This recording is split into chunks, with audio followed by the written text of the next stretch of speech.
All right. Good morning, everyone. Welcome, welcome, welcome again. My name is Megan. I'm with Urban Harvest and now familiar faces here, which is fantastic. Here this morning with Baer from the Urban Harvest Community Gardens Committee, occupational therapist and wonderful volunteer. And we'll be sharing her expertise on horticultural therapy this morning. Just to get us started, many of you are already familiar with the mission of Urban Harvest, but we've been gardening for good in Houston since 1994. And this allows us to work on several different programs through our mission of cultivating thriving communities through access to healthy food and organic gardening education. And you can see our values here of integrity, empowerment, sustainability, and equity driving all of the programs and the work that we do in the greater Houston area. We operate the largest farmers market in the region that allows us to have seasonal fresh vegetables, fruit, unique artisanal products throughout the entire year. And if you have not been already, I highly encourage you every Saturday morning. So it's happening right now in the River Oaks kind of area on Buffalo Speedway, off of Buffalo Speedway. We teach over 60 organic gardening classes every year. So this workshop is part of our gardening series that is now focused on maybe not the gardening aspect, but the therapeutic aspect of doing so. And we have basic courses and series and workshops that happen both on Zoom now, virtually and in person. We have over 140 community gardens throughout the Houston area, which several of you are joining from. And we expose Houston area youth to the wonders of gardening and the natural world. This allows young people to learn how to connect with their food, where their food comes from, and native plants. And then we provide fresh, healthy food in communities that do not already have access through our mobile farmers market, bringing our refrigerated van to sell produce at affordable rates to communities that may not have access to those things. So if you are interested or not already engaged with us, here's ways to find us. And do let us know if you have any other questions. But at this point, I want to give the floor over to Baer and our topic today on intro and the benefits of horticultural therapy. Thank you so much for joining me. I've been, wanting to talk about and share what I know about horticultural therapy for a long time. And thank you, Megan, for helping me do that. So I'm a retired occupational therapist. My career was at the VA hospital. I got a certification in horticultural therapy because I felt that for many adults that have, a disability or disease and they can't function as they would like, that a lot of the activities were often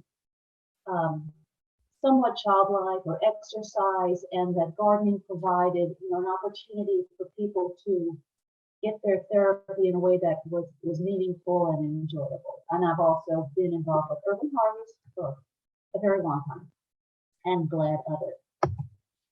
So horticultural therapy works because of the plant world and how varied it is. Just a few things. They hold our attention. Anything from a big oak tree to a butterfly bush, and plants are generally there when you want to go back to them. Anybody can work with plants. They're not judging you. They allow us to change our environment. If you plant, plants, it's a wonderful way to create a beautiful place. Having plants indoors, that's why people bring plants to people in hospitals, to change their environments. They are stimulating as they change and grow, and we can watch that happen, and we can be part of that happen. And it happens either in very quick ways or slow ways. And they have a predictable natural cycle, and I think that's life. We have a somewhat predictable natural cycle too, from birth to death. And relating to that, I think is valuable. So plants are beautiful, responsive to care, and productive. And through the through gardening and through working with plants, we have parallels. As we nurture plants, we nurture ourselves. we can feel productive through seeing our garden grow and be successful. And even if we're not successful, we can deal with that failure too. You can create just about anything, any way, any kind of garden you like. And as we all know, people that grow things always have more. So we're just, it forces us to be generous in a sense. I don't know anybody who hasn't gotten plants from another garden. So what about horticultural therapy? As most professions, there's a professional organization, and horticultural therapy is about using plants in therapy. And I guess the important points are a trained therapist and specific treatment goals. Okay, so where would you find horticultural therapy? And again, there's like a continuum of, and we'll talk about this, horticultural therapy, therapeutic horticulture, and gardening where you get benefits, without anybody saying anything or without any special gardens.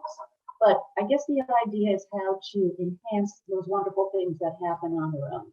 But so you can find horticultural therapy in rehab hospitals. When I worked at the VA, I did some, what you might call horticultural therapy connected to occupational therapy. And basically that was a part of a rehab hospital, psychiatric hospitals. There's a lot of emotional benefits for people through horticultural therapy. There are programs at addiction treatment centers, sometimes senior living centers, correctional institutions. And actually Megan was working with horticultural therapy at Harris County Juvenile Probation. And they had an alternative school youth program that, and maybe we can talk about this too, that that she did horticultural was coordinator for. And schools definitely, we have so many school gardens, which is wonderful. In Houston, we have year-round gardening, and especially thinking about gardening with kids that might have, of course, kids all have special needs, but more special than others. You could work, with private clients. I have a friend who's a psychotherapist working with people with eating disorders, and we had some groups where I brought in plants. We talked about touching the plants, feeling the plants, where does your food come from? Actually, these were herbs mostly, and kind of relating the plant world to how you view food and eating. So that was kind of interesting. So therapeutic benefits of working with plants. Obviously, there are physical benefits. There's fine motor, there's eye-hand coordination, there's balance, you're usually standing, there's endurance. So it's a great way to get, exercise / rehab and enjoy it. Intellectual benefits, if you're having a program where you're working to help people, have a schedule, water the plants Monday, Wednesday, Friday, and decide when to plant things. Clearly emotional and psychosocial benefits or psychological benefits from interacting with nature. And social benefits, you can certainly see a group activity and how do you split that group up and how do people cooperate in the garden. And financial benefits, if some of you know about Brookwood, which is a residential program for adults with developmental disabilities, and they sell their plants. The residents there each have a job that they can do with possibly, some supervision or some special tools or, something where they're participating. Now, when you go to Brookwood, they don't say, we have a horticultural therapy program, but that's what they do. because they're helping people use their abilities in a productive way with plants. So some gardens, which you might put in the umbrella of horticultural therapy, would be a sensory garden where you have a lot of herbs you can smell, you can touch. They used to have one at Herman Park that the Herb Society ran. Lots of colorful plants. Then you might have a serenity garden, and I think they have one at MD Anderson that's kind of like a prairie, where you would have not a lot of stimulation and maybe some native grasses that gently move in the wind. A rehab garden, rehabilitation, like we were talking about, I was saying something where you have accommodations, a raised up bed, and I'll have something specific about this in a moment. And a garden where it's specifically made so that everyone can participate. A memorial garden is where you would plant something to remember somebody. When I worked at the VA, we had an atrium. And one day, we grew odds and some strange things in there. Actually, we grew some popcorn from the popcorn guys that never produced corn, but people enjoyed the plant, which was fine. And so anyhow, one day a woman came by and she was visiting a plant that her husband got when he was in the hospital, who passed away. And unbeknownst to me, she planted it in the garden. And I think people, connecting with nature as a way to connect with people they've lost is helpful. And this, you don't have to have a separate memorial garden, but possibly a church garden or a synagogue garden to have an area where trees are planted. I know in the Jewish tradition, people plant trees. Vocational gardens are like what I said about Brookwood, and this can be a sheltered workshop, a place where people can learn how to garden and use those abilities potentially to get a job elsewhere. So, how do you become a horticultural therapist? And the initials is HT, or you can do HDR. So there are a few college programs where you get a Bachelor's of Science with concentration in horticultural therapy. There's none in Texas. There's a big one in Colorado State, and they're kind of few and far between. And let's say you were like me, you're working in a profession and you want to, incorporate that. There are certification programs. There's something called the Horticultural Therapy Institute, and this is on the resource list at the end. They have like four-day programs in different parts of the country that you could take kind of however you want to. I took it over probably a period of 4 years or so because I was working. And basically they teach you horticultural therapy, which is part horticulture and part therapy, learning about different diseases, different disease processes, and what special needs and how they would do that in the garden. So, and even if you didn't become what you might call a horticultural therapist, and I've only really worked in that capacity here and there. I thought after I retired from the VA, this would be my second career, but you have to be a little more entrepreneurial than I was. And I wound up working as a garden coordinator at the VA after I retired, that's a garden that the dietitians set up. And I think horticultural therapy more informed what I did rather than, it was a program with treatment goals and outcomes, and I was the therapist. I was more the garden coordinator.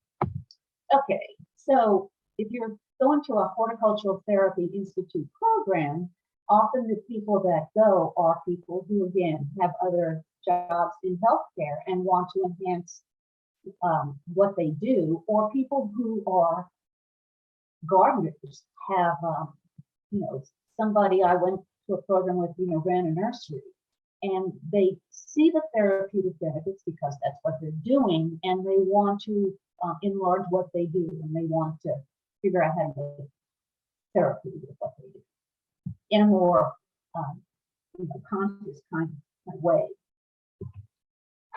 So the interesting thing about horticultural therapy is, even though it's a profession, it's not a licensed profession, and registration is voluntary.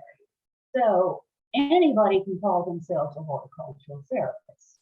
Not everybody can call themselves a physical therapist or an occupational therapist or a nurse. So I wouldn't say anybody should, but you don't have to get any certification or training and call yourself a horticultural therapist. And honestly, I think that if that's what you found yourself doing, it wouldn't be unethical to do it. But if you were trying to, let's say, get a job or have some private clients or sell so-called a program, it probably would be helpful to have certification. And it certainly was, I think, helpful to me to learn what it was all about. Okay, shifting to therapeutic horticulture. So this is a term people use that's similar to horticultural therapy, but it's not tied to a treatment plan, and it's not specifically goal-directed. So you could say maybe it's one step up from just gardening and feeling good, having a little more of a plan, but not being as sort of rigorous as therapy. So therapeutic horticulture happens because of nature, because we experience well-being, and we can experience this anywhere. I think people are realizing, you don't have to go out to the wilderness to experience the profound nature of nature. But so how do we enlarge that kernel that we experience?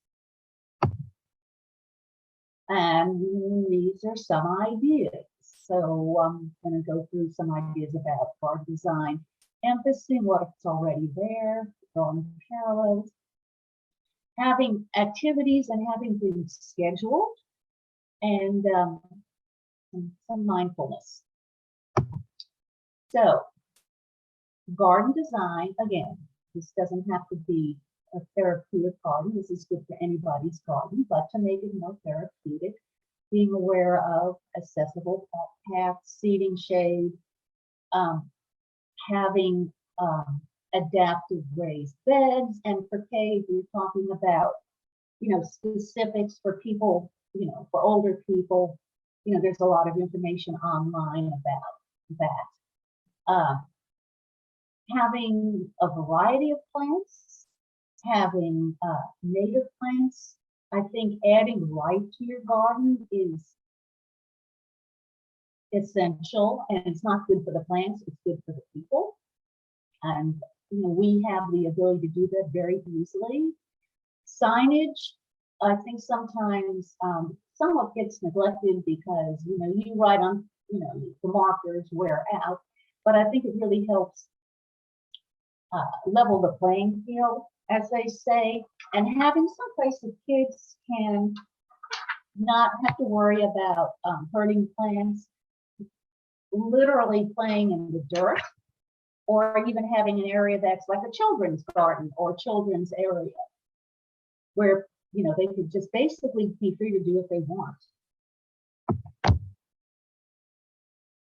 When you enter a garden, this is part of the what's already there. It changes your mood. It relieves stress. It can be a time out. And I talked to Kay Harnden and also Jean Donahue, who both, Kay went to a certification program and Jean did not, but they both work with young people. They both work with people in addiction places.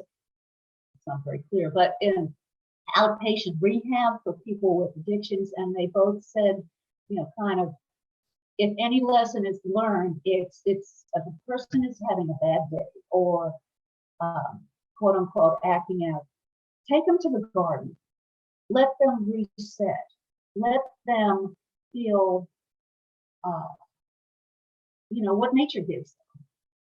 And, it's not a punishment. It's a place that they can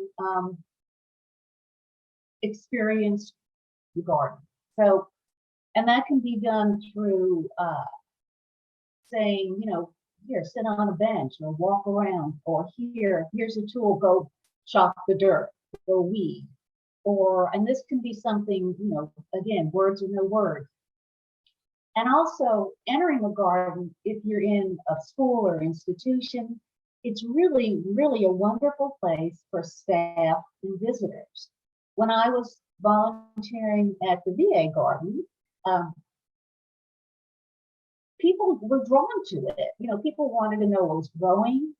People, asked if they could have plants and food. That's another story. But it was a place for everybody to collect themselves, to find refuge, to have a place to go. We're all inside too much. And then we have, our sterile lawns, but gardens, can really change your mood and feel better, right? Gardening is a way to start over. Whenever we plant a seed, there's hope, right? It gives us the feeling that there's infinite opportunities to try again. What you get might not be what you expected. It's another life lesson. And you never really fail. You might be unsuccessful, but what you grow can be composted. I would talk to people at the VA if we have to, something doesn't work, well, we compost it. That's what life is about. Renewal. Everything is useful, and then we start again. And if your okra gets too old and brown and you can't eat it, you can turn it into okra ornaments. It's a little pun there. The garden can give you, let you accomplish things in one garden session. This is if you're scheduling something, and we're going to learn, how to prepare a bed. We start it, we finish it, and we can talk about how that felt, and we're successful. Or we can, talk about or work on, gardening for the whole year. What are we planting? What do we have to do to make sure that we plant our seeds early enough? How do we know when something is ripe and when to harvest? And the garden teaches us that. It teaches us to wait and to not have our, immediate gratification. Obviously, the garden requires maintenance, and that's one of the great challenges. And it's not a rock. It needs interaction. We have to take care of it, and we have to take care of ourselves. And taking care of a garden and ourselves is parallel. We also sometimes have to get rid of stuff to make room for new. And again, if we make that part of a lesson or talk about it, or just part of it is intuitive too. And I, for one, hate to get rid of little, carrot sprouts, or, you plant 2 seeds and you have to kill one, not kill, you're recomposting it. But still, that's a process of life. It's renewal. Gardening uses all the senses. I think, we are using our eyes and our fingers, on our phones all the time. So you can, again, I've worked with the VA guys mostly, and I'm working with some kids now actually, and I make sure when we go out to garden to just smell, guide people to look around, to listen. There's a lot of noise out there, but there's also, the more alive your garden is, there's the noise of living things. People can describe, what you're touching. Is it rough? Is it smooth? Is the stem round, or is it square like mint or salvia? And of course, tasting what you grow, everybody knows that it tastes better if you've grown it. There's a connection there. And experiencing sensory stimulation is, the garden is like an endless way to do that. And it's also in terms of if you're dealing with or you're working with older people who have, let's say, dementia, sensory input is really, really important. And there's, smell and touch is connected to memory. So, activities. A lot of garden activities are not like special activities. They're what you do in the garden, but how you adapt them and construct them, make them a little more therapeutic, and people will hopefully get a lesson learned. But you can also use plants as an icebreaker. I've done this, and instead of, let's say, you're getting a group together saying, well, what would be your, how would you, if you were a fruit, what would be? Which is fine. But if you actually brought some plants in, a succulent, a flower, an herb, or a bowl of vegetables or fruit, and have people touch things and have people pick out the one and pass it around. Again, you're not just talking, you're doing. And that's, that makes something more of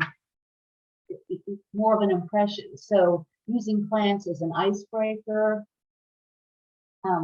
developing checklists.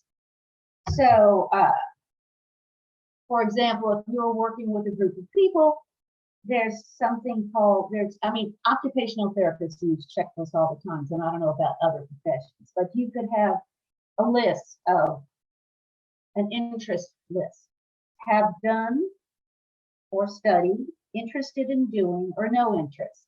I don't have a copy of this, but if anybody wants it later, I'll give it to them. And you can have a list of houseplants, vegetables, flowers. And it also kind of stimulates people to think about, if they haven't done this, are they interested in this? Or they don't have an interest. So if you were going to garden with a specific group of people, you get an idea of what they're interested in, right?